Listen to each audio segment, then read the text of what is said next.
Hey, how's it going, guys? My name is Jackie Fish and welcome to Total War Warhammer 3. Today we are diving in and taking a look at one of the amazing gleaming stars of a feature that is going to be present in Warhammer 3, and that is the build your own Demon Prince. It is absolutely epic, and we'll dive more into it and why I personally think that this is an absolutely game changer for pretty much every Total War game going forward if this feature is received well, which I don't see why it would possibly not be. Before we get started though, I do want to let you guys know that I will be covering Total War Warhammer 3 extensively up until launch and obviously after launch as well. As the embargoes drop, I'll be able to show you guys more and more of this game. I'll be streaming it on the channel, so make sure you are subscribed to me down below and you have the bell notifications turned on. Obviously, if you want to see more Warhammer 3 on the channel as well, make sure you go ahead and hit the like button and comment down below what you would like to see on the channel going forward. I also want to quickly mention that I do also have a pre-order link for Total War Warhammer 3 done directly through Creative Assembly. It's a great way of supporting my channel as well as Creative Assembly themselves, because we both get a sizable chunk from your purchase.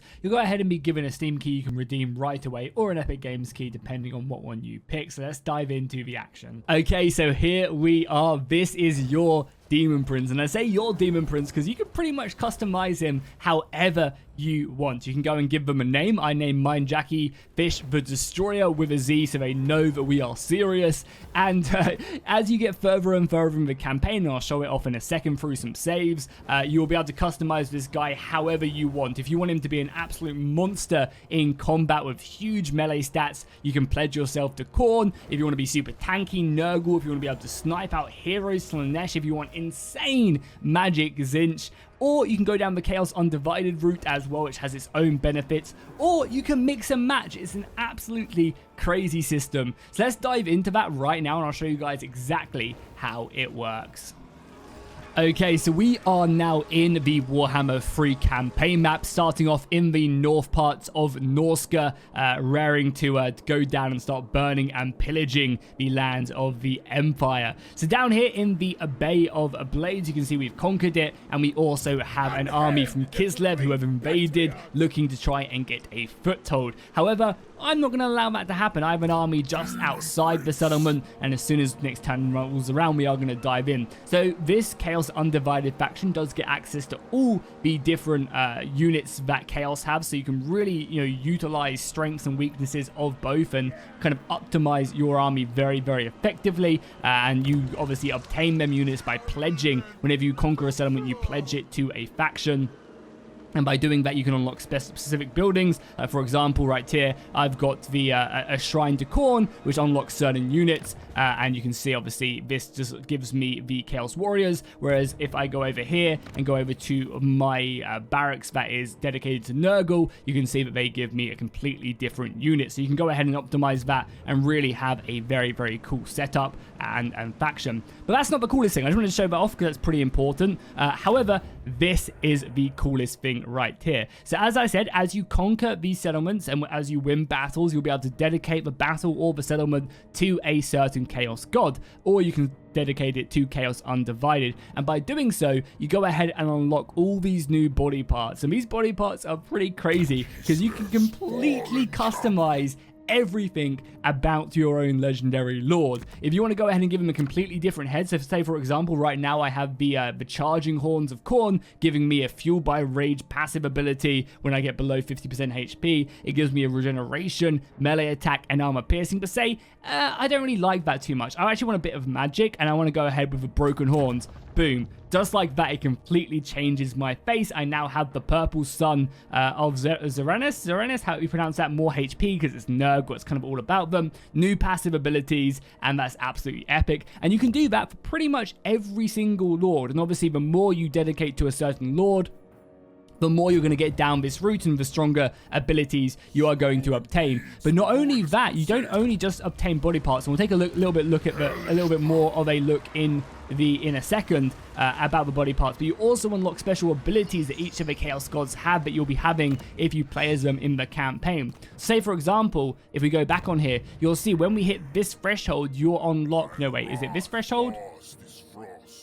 Yeah, it's one of these thresholds. As soon as you hit one of these thresholds, you basically unlock the Khorne Rampage ability that allows you to go from battle to battle, winning and taking down the enemies. I think it's this one right here, even though it says you unlock the bloodletting feature. Oh yeah, bloodletting feature, that is it. So you can basically go ahead and get massive bonuses for fighting loads and loads of battles. If you go ahead and get to this certain point on Nurgle, you unlock a switchable plague on your army. I was utilizing, we'll take a look at it properly in a second, I was utilizing an amazing plague that whenever I was sieging someone, they would taking attrition, or if whenever I was next to someone, they took attrition every turn, which was amazing for sieging down settlements, which are now really actually quite difficult. And you basically unlock these marks constantly. You also unlock new units as well. Say for example, I dedicated that settlement to the forces of the gods of Nurgle, but I don't have the plague bearers unlocked. I wouldn't be able to get them. So you also have to kind of go down this route as well.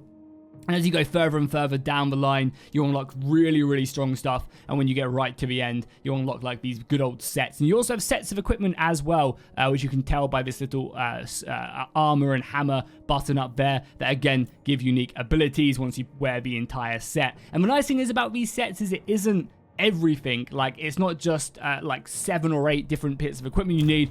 It's just 3, so you can probably be wearing multiple sets, maybe 2, maybe even 3 on your character at one time if you find that. But another really cool thing as well is this is completely interchangeable. So as you can see right now, I'm about to fight an army that is pretty much completely missiles. We also have an elemental bear, which will be a pain to take down, but this army is pretty much all archers. So this two-handed weapon probably isn't that good. What I want to do is I want to go down here and probably equip a sword for my character and also a shield.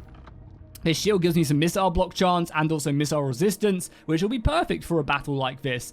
Really, really good. As well as that, there might be some other, so maybe I want a bit more HP. I've currently got a Tail of Zinch on, which goes ahead and gives me a barrier. It's only 50, so it's nothing crazy, but that's quite nice. Maybe a Slime Trail wouldn't be too bad as well, because it lowers everybody in a surrounding kind of cone. We also have this Spike Tail that gives me, again, a bit more missile resistance. That's pretty good. Do I have any other things? Some more melee defense could be kind of good. Currently got spell resistance on, which would be great against anyone else. Maybe just a ward save would be nice. Do I have any good wings? And again, you can really just customize it. Maybe more, I mean, physical resistance is very, very nice. But the fact that you can change this on the fly is incredibly powerful. There's no cooldown. It's just boom, I want to look like this for this battle. I want to change it. And you can really go ahead and tailor at least your character to the battle. Obviously, your army will be your army. But, it's very, very good and very, very strong. You also, in the upgrade tree as well, can upgrade. You can see what I've done right now is I've gone heavy on gaining more growth for my Chaos God. So I gain way more after a battle when I do go ahead and dedicate my battles, all my settlements to Chaos Undivided and also Khorne. And that adds up. And you can obviously go down further and further, improving it as you go further in the tree. I went for a ton of growth because I really want to get Root Marcher and Lightning Strike unlocked ASAP in this campaign. So now let's jump ahead a little bit later to another situation where I had to tailor my army completely differently to this battle. Something I will mention as well, I'm sure I would have been posting clips on your screen as I was talking, but obviously this also changes you in battle as well. Your character gets put into battle, not only on the campaign map as you can see, but also obviously in battle, and all them effects apply, just in case anyone was maybe a little bit confused. A couple turns later, I've actually gone ahead and defeated that army from Kislev, and now we are pushing forward to defeat some more of these Norscan tribes who have not quite taken me into their grips quite yet, but they will know the power of me as a demon prince. And as you can see, I have now unlocked the Khorne feature, and I've also unlocked the plague feature as well, so I can go ahead and adjust this as I go further and further on. I currently again have the all enemies take attrition, which is absolutely incredible. Right now, if I click on this army, next turn this entire army will take attrition, which is just so goddamn good. And basically turns what they think is a losing fight into a winning one. Which is absolutely crazy good. But again, for example, this might not be the best battle to have a sword and shield. They have quite a few javelins, but besides that, it's nothing that crazy. And I've also leveled up since then as well, and I have a handful of new weapons. I actually just unlocked a brand new sword if I wanted to, but I think maybe a two-hander would be pretty juicy to have. I also have a Head of Zinch as well now. You can see it's giving me some really good magic casting. more of a barrier and plenty of other stats as well, which are super useful. I've unlocked, again, more Xin. I think I just literally dedicated some stuff to Xin, and I have also unlocked this ability as well, so I can recruit certain heroes and again gain some chaos favor against the other gods as well, which is pretty hilarious. I imagine their Zinchian ability is, it allows you to teleport your army for a fee, and this one allows you to seduce other armies. And again, these obviously improve the further you go down. But yeah, maybe, for example, I'm sieging, settlements are harder to take now. Maybe I want to go ahead and adjust this. You can also, again, change up your weapons. So say, for example, I wanted to go ahead and have that Slaaneshian right arm. I could definitely do that. The legs maybe you want to be a little bit different. You can see it does also change your color as well. Maybe I wanted to have, like, maybe that Cornish arm. And yeah, I think that two-hander would be pretty juicy to equip on myself, because we're just going around and slapping. But yeah, you can really obviously specify yourself as much as you want. If you do want to be a spellcaster, go down this. Make sure you get the spellcasting stuff like the Staff of Bones, really strong. You can get some Zinchian wings right there, the Age of Wings, and just customize it however you want. Like, that's just incredible. And the main thing, I think that this is such a game changer for Total War, is that modders will go ahead and make this for anything, right?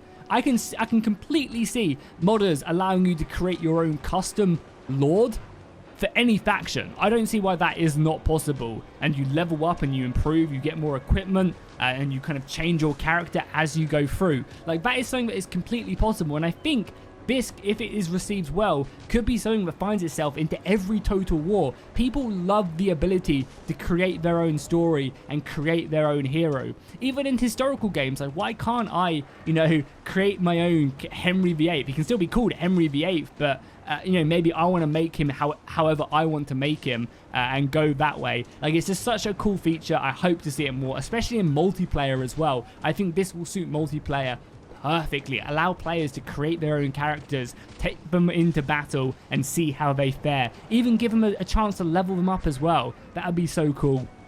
And something that is really, really exciting. So hopefully you guys enjoyed this video.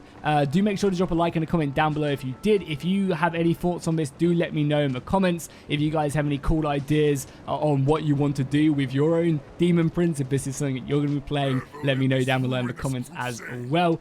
Make sure you go and subscribe to the channel if you haven't already. I'll be streaming tons of campaigns, so make sure you check them out. And I'll see you guys in the next one.